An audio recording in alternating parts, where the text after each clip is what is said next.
முக்கிய செய்தி, ஷேக் ஹசீனாவுக்கு மரண தண்டனை விதிக்கப்பட்டிருக்கிறது. வங்கதேச முன்னாள் பிரதமர் ஷேக் ஹசீனாவுக்கு மரண தண்டனை விதிக்கப்பட்டிருக்கிறது. முக்கிய செய்தியாக பார்த்துக் கொண்டிருக்கிறோம்.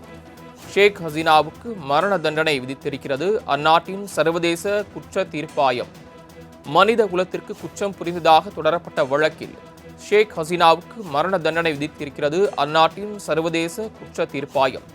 2024 போராட்டத்தின் போது நடந்த கொலையில் ஷேக் ஹசீனா குற்றவாளி என சர்வதேச குற்றவியல் தீர்ப்பாயம் தீர்ப்பு வழங்கியிருக்கிறது. கூடுதல் விவரங்களை சிறப்பு செய்தியாளர் ஜியோபாரதி வழங்க கேட்கலாம். ஜியோபாரதி, விவரங்கள்.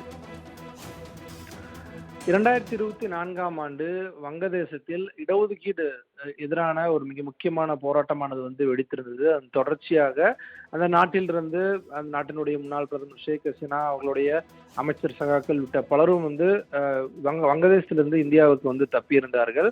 அதன் தொடர்ச்சியாக அவர் மீது சர்வதேச குற்றவியல் தீர்ப்பாயத்தில் தொடர்ச்சியாக பல்வேறு வழக்குகள் தொடரப்பட்டிருந்தது.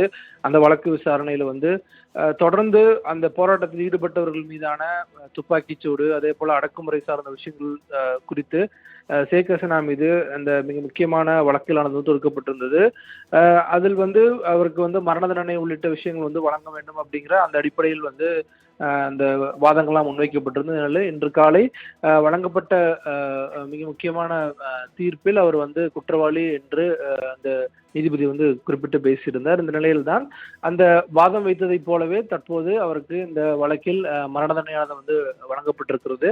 கடந்த 1.5 ஆண்டுகளாக இங்கே இந்தியாவில் தஞ்சம் புகுந்திருக்கக்கூடிய ஷேக் ஹசீனா மீண்டும் வங்கதேசத்துக்கு நாடகப்படுவாரா, இல்ல என்ன மாதிரியான விஷயங்கள், என்ன மாதிரியான ப்ரொசீஜர்ஸ் அடுத்தடுத்த கட்டங்களில் ஃபாலோ செய்யப்படும் அப்படிங்கறது குறிப்பிட்டு நம்ம பொறுத்திருந்தான் பார்க்கணும். இந்தியாவே அனுப்பி வைக்க முடியுமா, அல்லது வங்கதேசத்தினுடைய நீதிமன்ற உத்தரவுகள் இதுக்கு பொருந்துமா உள்ளிட்ட பல விஷயங்கள் இருக்கிறது. அது வரக்கூடிய காலகட்டங்கள் அந்த டெவலப்மெண்ட்ஸ் அடிப்படையில் நமக்கு தெரிய வரும்.